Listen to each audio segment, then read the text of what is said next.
7 दिवस झाले, अजून खोकला बसला नाही. थोडं बोललो की खोकला, जेवताना खोकला, घरी सर्वांनाच खोकला आणि खोकलाच खोकला. या खोकल्याला त्रासलेत? मग घ्या ना रामबाण औषध. आता आलाय अमृत फार्मसीचा अमृत अडुळसा, जो तुमचा ॲलर्जिक खोकला, श्वास घेण्यास त्रास, दमा, सर्दी शिंका व छातीतील कफ पातळ करून बाहेर फेकण्यास मदत करतो. फक्त 10 ते 15 मिली पाण्यासोबत समप्रमाणात घेतल्यास श्वसन नलिकेस संबंधित सर्व प्रॉब्लेम्स दूर करतो.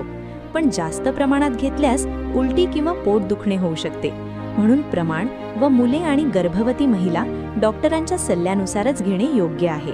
आणि सर्वात महत्त्वाचं म्हणजे नेहमी हेल्दी राहायचं असेल तर DRX दर्शकला सबस्क्राईब करा. भेटू पुढच्या आणि व्हिडिओ. सबस्क्राईब केल्याबद्दल धन्यवाद. भेटूया पुढच्या व्हिडिओ.